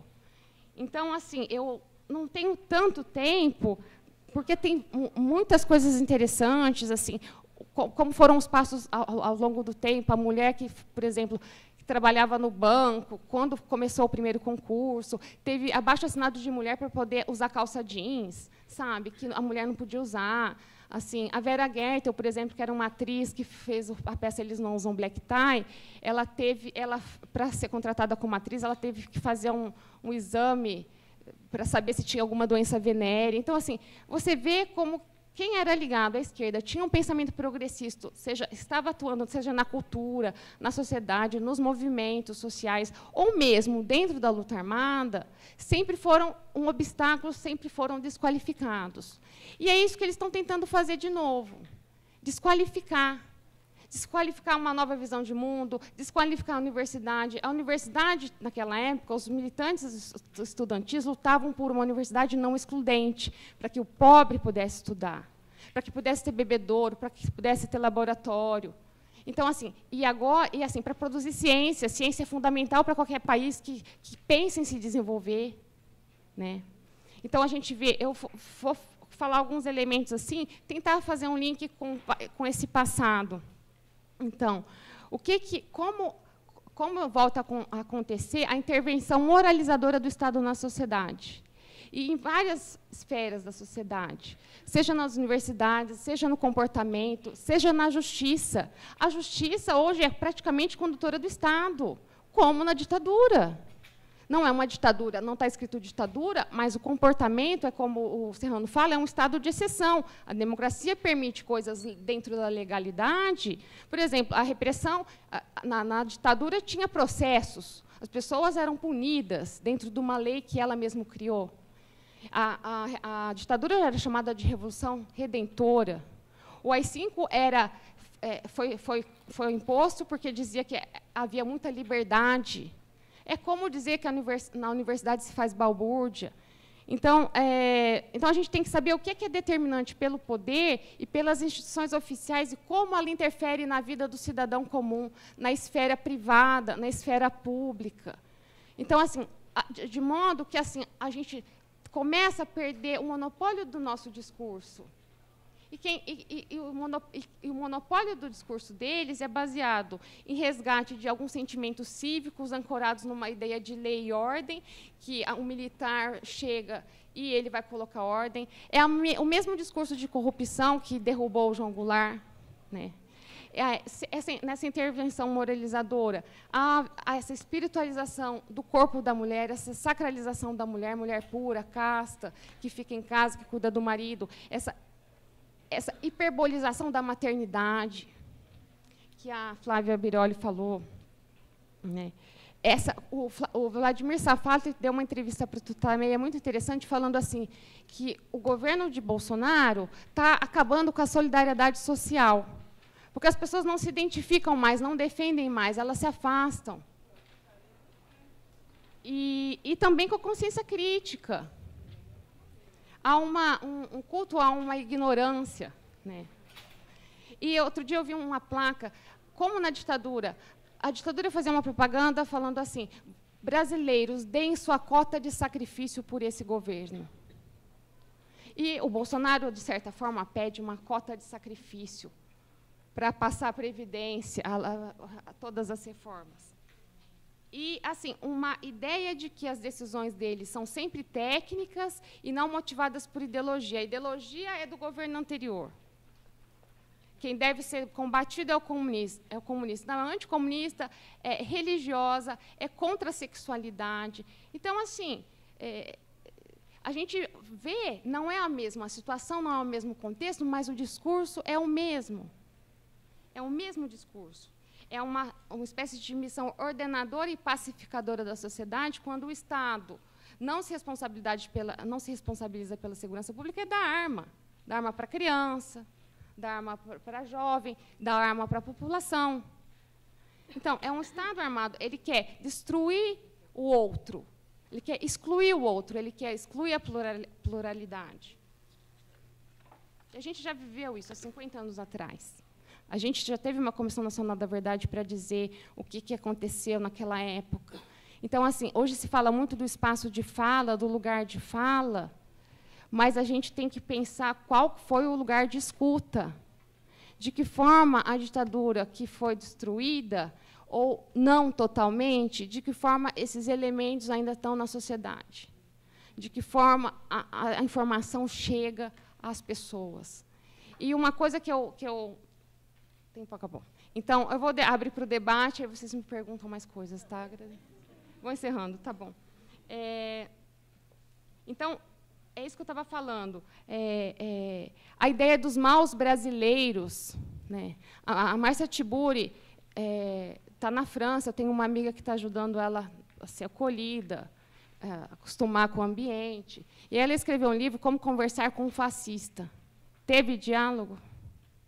Teve algum diálogo? Onde está a Márcia Tiburi? Onde está Jean Willis? Então, assim, a gente tem que pensar como a esquerda está perdendo o monopólio do discurso. E assim, há erros da esquerda? Sim, há erros. Mas a gente tem que definir um pouco melhor, contar mais as histórias das lutas brasileiras. Porque, como Marighella também era um ótimo deputado, e agora é um guerrilheiro conhecido, o Wagner Moura fez um filme sobre ele, então a gente não pode apagar as lutas do passado, porque elas estão presentes, elas têm que estar presentes. Eu não gosto do Gabeira, porque o Gabeira disse uma vez uma coisa sobre a luta armada. Tem muita gente que não gosta do Gabeira. Só por uma coisa. Ele falou assim, a luta armada foi o erro mais fascinante de uma geração. Então, se ela foi um erro, para que estudá-la? Vamos descartá-la. Qual foi a importância de uma luta armada no Brasil? Não foi só no Brasil, foi no Uruguai, na Argentina. Por um tempo, foram os únicos que ficaram aqui dando a vida. Hoje, quem tem uma causa, quem é capaz de dar a vida por um ideal? Você conta nos dedos. Era a luta por um homem novo, e esse homem novo não era o homem partidário. Né? Havia uma causa, havia uma solidariedade social mesmo. Das coisas mais importantes, eu acho, desse livro é recuperar aquelas ajudas silenciosas de pessoas que eram simpatizantes ou periferia da organização, que eu uso a figura do álibi ideológico. Como, ao mesmo tempo, você transparece para a sociedade que você aquece e você concorda com a ditadura, e nas fimbras do próprio sistema você está atuando, você está ajudando. Tem várias histórias assim de uma médica psiquiatra que internou numa clínica de repouso que ela trabalhava gente, colocou lá que era maluco, que tinha problema psiquiátrico para poder sair do Brasil. Tem vários exemplos. São atos e gestos que nem sempre são ligados a pensamento de esquerda, mas são ações que estão contra a violência do Estado. Você pode falar que na ditadura teve apoio civil? Sim, teve. Mas quem foram aqueles que disseram não? Onde está a resistência ideológica? Ela existiu. Assim, a Eliane se conta mais ou menos 15 mil militantes no grupo, em diferentes regiões, não foi São Paulo, Rio, teve gente militando na cooperativa de peixe de leite no Araguaia, teve gente fazendo militância no Sul para tirar a gente pela fronteira. Então, assim, ela foi bastante grande. É claro, era uma luta desigual? Era. Tinha Marinha, Exército, Aeronáutica e toda a ideologia de segurança nacional, que controlava todos os movimentos. Então, a gente está vendo, de novo, o Estado interferindo nas relações pessoais, nas relações estudantis, nas relações na vida até espiritual. Então, assim, você não é do meu grupo, então você não é. Eu vou te eliminar. Entendeu? Então, assim, são várias coisas que a gente precisa pensar. Por exemplo, antigamente, há muitos casos que ficaram famosos, dos chamados crimes de honra. Que eram os crimes de honra. Se a mulher tivesse traído o marido podia matá-la. A gente vê a quantidade de feminicídios que ocorrem porque, num relacionamento, há uma relação de posse. E o homem não aceita que a mulher se separe dele. O que ele faz? Ele mata a mulher. Sabe? Você vai dar arma para ele? Você vai armar esse homem para matar mais? Então, assim, a gente está vivendo um período muito ruim, porque assim, é dentro de uma democracia, uma ideia de democracia um pouco volátil, e uma mudança de discurso. Eles estão usando exatamente o que fizeram na ditadura, a revolução, como que ela é redentora. Chamavam não sei se vocês conhecem a história, todos os regimes autoritários, acabou. Usaram dessa metáfora para dizer que estavam lutando pela democracia, lutando pelo trabalhador, e quando estava tirando direitos, estava matando as pessoas, estava escondendo as verdades, estava destruindo a universidade. Então, é isso. Obrigada.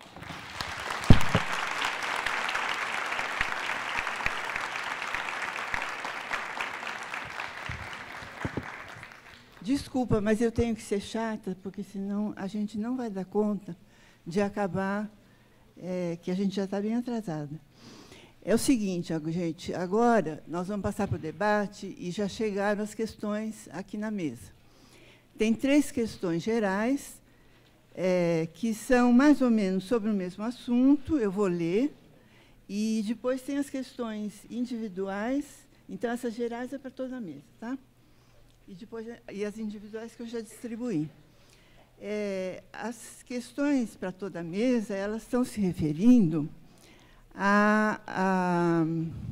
ao seguinte: o debate gira em torno de políticas públicas para a mulher, consciência de classe, etc., temas centrais do progressismo, mas olhamos para a nossa volta e somos todos brancos, pessoas privilegiadas, com estudo e pensamento apenas entre nós. Se a esquerda quer mudar, tem que trazer o feminismo negro.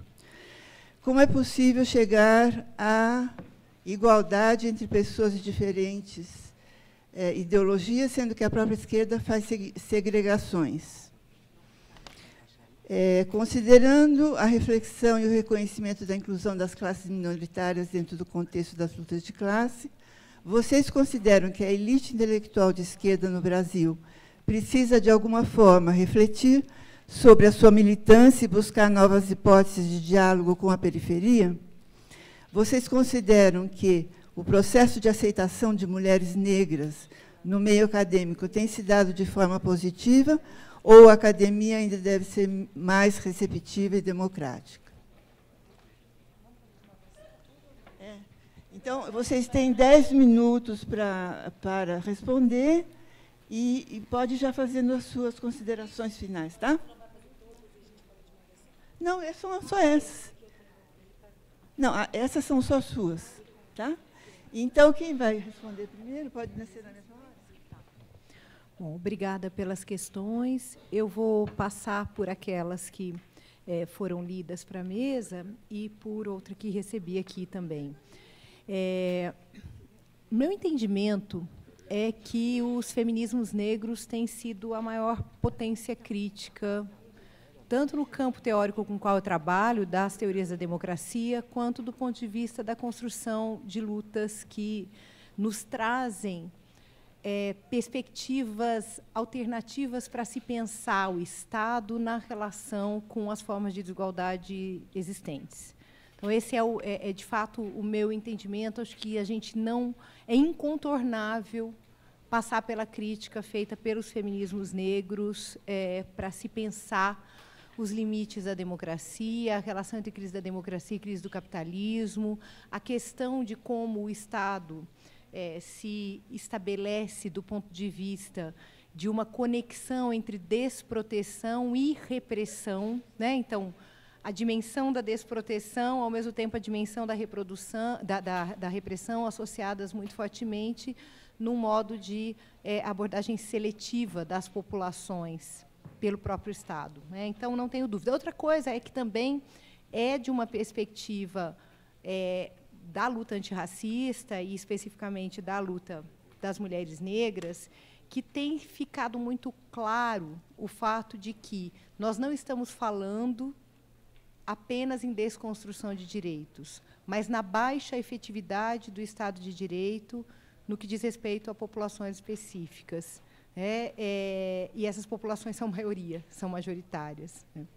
Uma orientanda minha que terminou o mestrado, está fazendo agora doutorado comigo lá na UNB, ela fez uma pesquisa incrível em que ela entrevistou mulheres que passaram a atuar politicamente quando seus filhos foram assassinados pela polícia, né? São mulheres negras, de espaços periféricos, do Rio, de São Paulo e de Santos, nesse caso.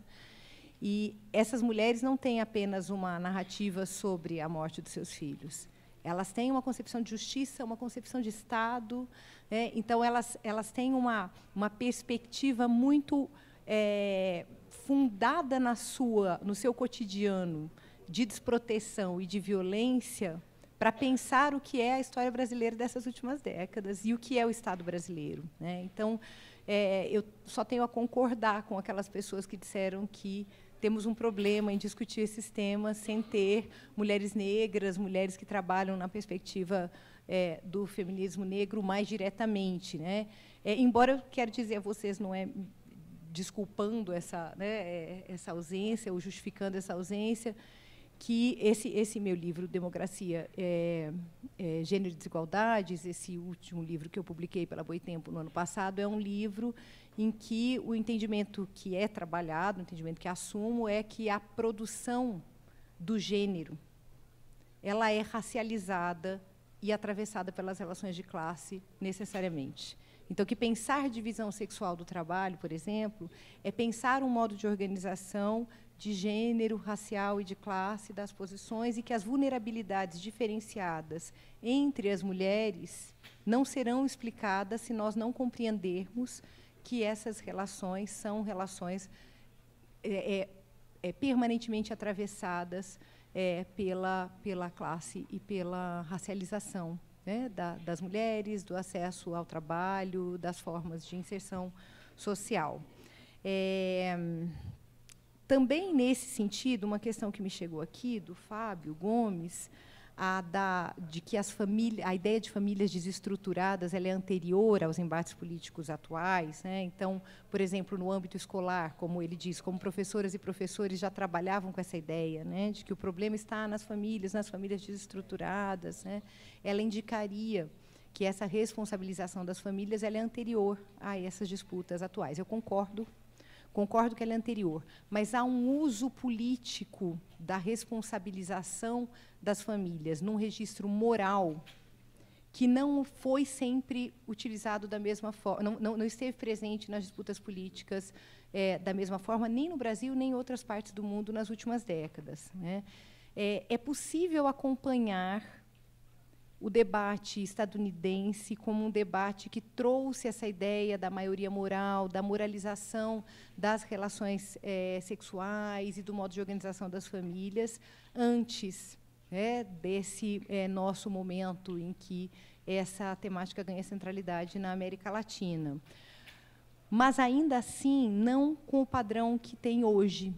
Então, é interessante a gente observar. Parece-me que nós precisamos compreender, essa é a minha posição, a minha análise, que há uma questão central, que é a dos padrões de responsabilização, né? Então, os padrões de responsabilização, que, neste momento, são de atribuição a núcleos familiares privados, daquele papel de que o Estado se esquiva. E se esquiva uma nova volta do parafuso, nesse esquivar-se da responsabilidade coletiva, né? Então, é muito fundamentalmente privatizante. Nós não estamos falando de privatização de empresa, nós estamos falando de um modo de conceber a sociedade que permeia as relações cotidianas. Então, essa responsabilização das famílias, dos núcleos familiares privados, ela é muito central.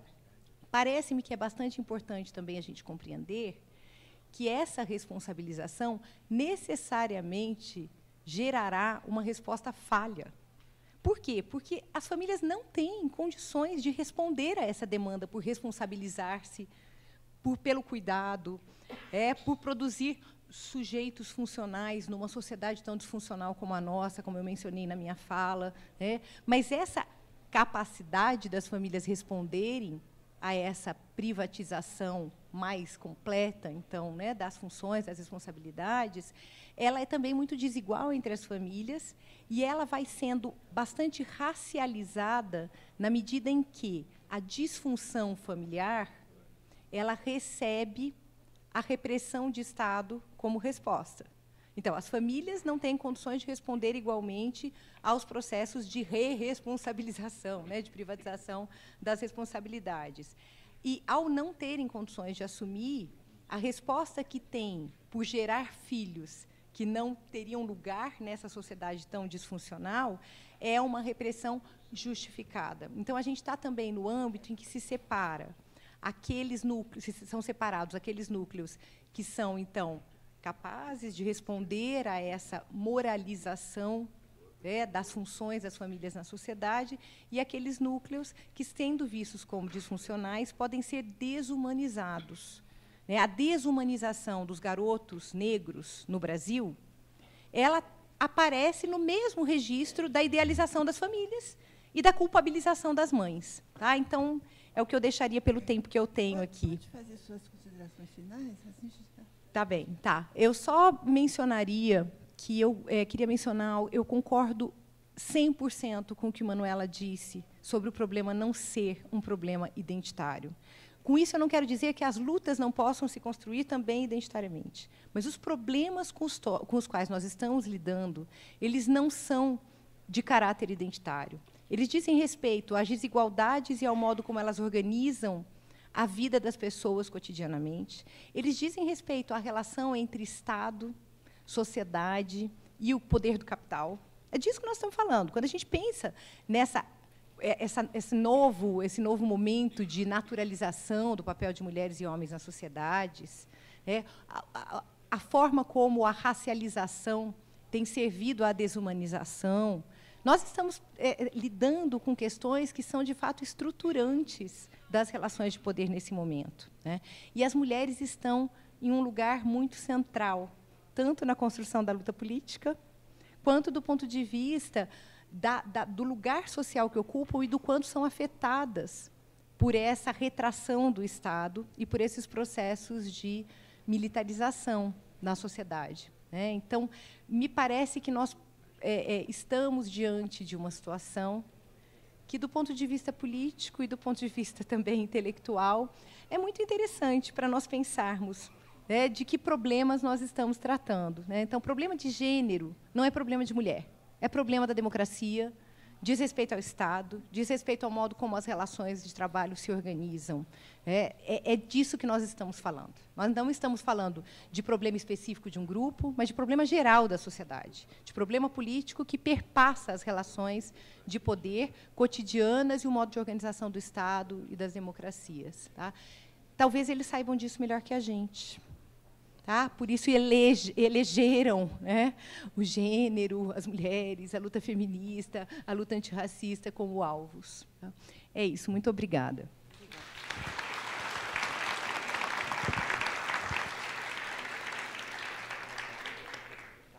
A gente está... ficou alto. Daí eu me assustei. A gente está correndo com o tempo. Vou passar por todas as questões muito rapidamente. Primeiro, eu acho que há de mais incrível no Brasil atual o movimento das mulheres negras, ou os movimentos das mulheres negras, o movimento de mulheres negras na academia, na sociedade, de mulheres negras que se organizam em diversos movimentos sociais, que reivindicam a sua presença nos diversos espaços.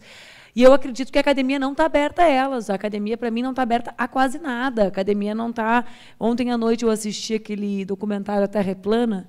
Fiquei impressionada, não com as ideias deles, fiquem tranquilos, o remédio da enxaqueca não está me fazendo ainda ser terraplanista, mas justamente com uma das perspectivas, que é o fato da ciência nunca ter sido produzida pelo povo, porque sempre foi produzida pela elite, mesmo que muitas vezes uma elite comprometida com o desenvolvimento econômico, ou que nós chamaríamos de consciência, enfim...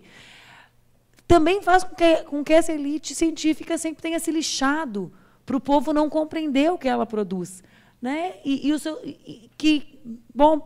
Assimila, pega para ti. Então, as mulheres negras chutaram o pé, botaram o pé na porta da academia e entraram. Não acho que a academia abriu porta nenhuma para elas. Entraram, arrombaram as portas e acho que vieram para ficar. Então, isso é o mais incrível, ocupando muitos espaços que foram abertos, inclusive com as novas tecnologias. Então, hoje existe como o conhecimento circular, não com aquele democratismo que alguns idealizam, né, porque o poder econômico existe nas redes, mas existe também como circular, como não existia antes. A produção de cultura que as mulheres negras têm feito é sensacional, né, e circula, apesar de todos os vetos, consegue brechas para circular. Então, eu sou absolutamente fascinada com a potência disso, porque combater a desigualdade no Brasil, né, quem é de esquerda precisa estar preocupado em combater a desigualdade econômica nesse país, que é o país mais desigual do mundo.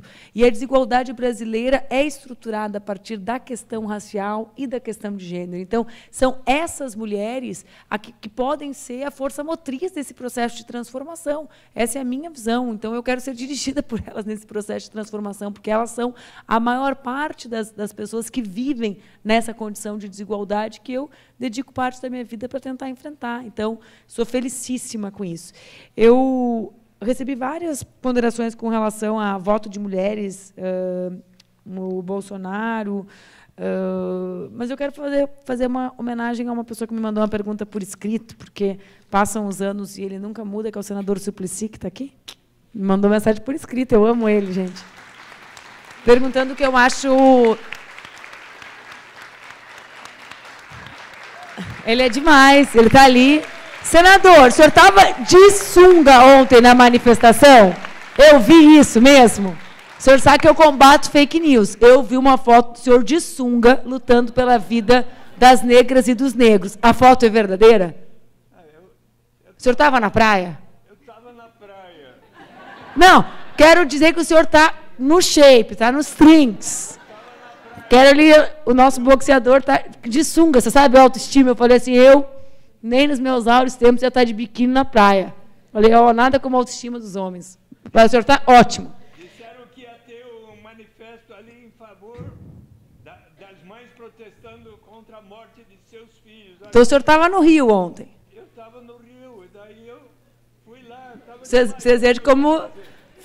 Estava no Rio, em 2 minutos a gente descobre tudo. Estava mesmo no Rio, estava mesmo de sunga na praia, mas estava do lado certo, lutando pela vida das mulheres negras e negros desse país. O senador Suplicy faz uma pergunta, e eu quero falar sobre ela, porque como enfim, ele pergunta sobre o que eu acho das prévias entre PT, PDT, PSB, PCdoB, PSOL, Rede, quem quer que esteja junto conosco nas eleições municipais. Senador, eu não sei se serão prévias ou não. Eu, sinceramente, espero que os nossos partidos tenham a leitura correta da realidade, do que representa o governo Bolsonaro para o Brasil e para o nosso povo, que sejam os nossos partidos todos coerentes com o discurso de que isso representa uma ameaça com fortes traços fascistas e que se unam. Se em alguma cidade o formato for prévias, que seja. Se em outra cidade tiver um consenso em torno de algum nome, sem prévias, que seja. O que, para mim, é inconcebível é que nós não estejamos juntos para construir espaços de resistência a essa luta que será longa de enfrentamento a esse governo. A nossa unidade, eu, sinceramente, espero que a gente esteja junto para conseguir ampliar. Porque se a ameaça é a democracia, como eu digo que é, se existe ameaça fascista, como muita gente diz, a gente tem que ser coerente, senão engole a palavra e guarda ela dentro da cabeça. Porque fascismo é coisa séria. Eu acho que é. Acho que é porque nos desumaniza. Acho que é porque tem esses traços de nos colocar como um inimigo coletivo a ser exterminado. São traços de uma sociedade que já existiu. Se é assim, não acho nem que isso tem que ser só da esquerda. Acho que a gente tem que estar juntinho entre nós para procurar umas outras mãos. O meu ninguém solta a mão de ninguém, eu estou procurando mais umas mãos para dar por aí. Por quê? Porque e eu vou terminar dizendo isso, esse lugar que eles nos colocam, reforçando, inclusive, padrões cognitivos de isolamento a partir das bolhas da internet, servem para eles. Não, é impossível dissociar a crise econômica das masculinidades da crise das masculinidades. É impossível. É por isso que eles escolhem esses assuntos também, porque eles precisam defender tudo que eles defendem, né, gente? Como é que eles vão dizer para o homem que ele não é mais o provedor, se é só para isso que serve na cabeça deles? Então, nós precisamos também sair desse lugar isolado que eles nos colocam ali, voltar a conversar entre nós, conversar com mais gente que defende a democracia e conversar com o povo, pelo amor do nosso povo e do nosso país. Paremos todos de dizer que não conversemos, que não aceitamos bolsominion arrependido, que não queremos, queremos mais, queremos todos, queremos que se arrependam, vão na missa, rezem, peçam perdão, mas venham para o lado de cá, porque nós precisamos barrar isso no nosso país e nós não barraremos só entre nós. É muito bom o discurso radical, é o que dá mais palma. Todo mundo gosta, principalmente os homens, adoram erguer punho, dizer que vão lutar na ilegalidade.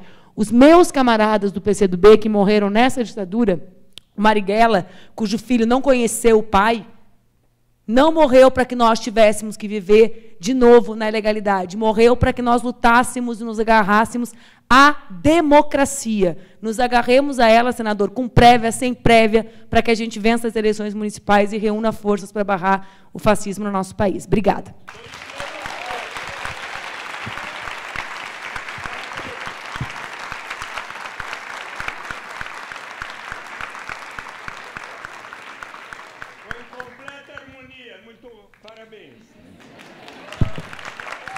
Minha meta é ir de biquíni na praia, lutar por qualquer coisa, senador. Na próxima. 5 minutinhos, rapidinho. Olha, eu não tenho tantas coisas a acrescentar. O feminismo, na sua origem, que é o feminismo branco, e de mulheres instruídas, de uma classe média, média alta, ele tinha uma discussão grande sobre a maternidade. O feminismo negro, uma das grandes... Os instrumentos de luta do feminismo negro é a maternidade. É a mãe que vai defender o filho que foi morto pelo policial. A gente tem as mães de Acari, as mães da Cinelândia. A Flávia Biroli estava falando de uma orientanda sua que está fazendo uma pesquisa com essas mulheres, que é um trabalho maravilhoso, e mostra os pontos de contatos entre o feminismo, como a Bell Hooks diz, o feminismo é para todos. Porque o feminismo ele discute poder, ele discute liberdade, ele discute afeto. Não é uma pauta das mulheres, é uma pauta que deveria ser de todos. A gente tem que ser feminista e tentar ser feminista todos os dias, né? E eu me lembro bastante de uma figura que hoje ela foi bastante recuperada, tem algumas pesquisas sobre ela, que é a Lélia Gonzalez. E a Lélia Gonzalez, ela sempre defendia muito um feminismo que fosse latino-americano. Porque a vida da mulher no Brasil e no Conde Sul, a vida da mulher periférica e negra, é muito diferente da vida de uma mulher francesa, de uma mulher sueca, de uma mulher alemã. Então, ela destacava muito essa questão de um feminismo que fosse da América Latina e que justamente apontasse as particularidades da mulher brasileira, né? As feministas brasileiras que foram para o exílio e ficaram na França, então, o primeiro choque foi que elas não tinham mais empregada doméstica. E também tem um processo interessante, que foi o processo de prisão dos homens. Muitos dos homens que foram presos saíram da prisão transformados. Eu tenho uma militante que me falou o seguinte: quando a gente militava, eu continuava fazendo os trabalhos de casa, e ele fazia o discurso político, ele escrevia os documentos, e eu fazia os bolinhos. Mas, quando ele saiu da prisão, ele aprendeu a lavar suas cuecas, e aí a coisa mudou. Então, assim, não é só... pode ser política de Estado, mas tem que ser um comportamento do dia a dia, pessoal, dentro dos relacionamentos, na educação dos filhos. Então, eu acho muito interessante essa ideia da Lélia Gonzalez, porque a gente tem particularidades. Por exemplo, na França, eu vi outro dia uma matéria, ocorre a cada 2 dias um feminicídio. Aqui no Brasil, a cada 2 minutos. Então, não que não exista, mas, assim, a estrutura de Estado para creches, para apoio às mulheres, para licença maternidade na França, que é a realidade que eu conheço mais, é muito diferente da realidade que a gente tem aqui. Então, assim, a gente tem que lutar de acordo com as particularidades brasileiras. E, assim, tendo estudado a Eliane e tendo acompanhado um pouco da vida do Marighella, das vidas dos militantes, das militantes, ele sempre falava, porque todo mundo fala que houve um grande apoio de Cuba ao Brasil, tudo, mas o Marighella falava: aceitamos Cuba, a ajuda de Cuba, porque assim a luta de Cuba é inspiradora, como a luta do Vietnã é inspiradora, como a luta da Argélia é inspiradora, mas a nossa revolução tem que ser brasileira. A gente reconhece a luta, mas a gente tem que fazer nos moldes brasileiros, com as coisas brasileiras. E se você vê a ideia do Marighella, em caso de uma vitória, as reformas que ele propunha são muito próximas às reformas do João Goulart. E 50 anos depois, a gente ainda está falando de coisas, apoio à ciência, proteção ao inquilinato, várias questões que ainda hoje são presentes, que a gente não conseguiu dar uma solução, né? A questão das creches, a Flávia estava falando. Então, assim, eu acho que eu não tenho muitas coisas mais a acrescentar. Eu gostaria assim, de falar um pouco mais do livro, mas eu não vou ter tempo. Mas assim, são várias histórias muito interessantes de como as mulheres romperam, de que maneira romperam, e o que representou para o Brasil daquele tempo, o que representa hoje, que são mulheres ainda que continuam comprometidas.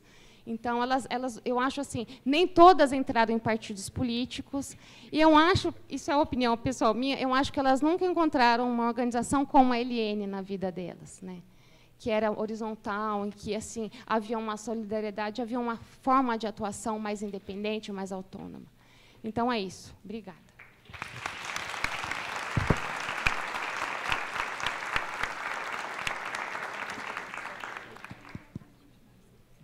Bom,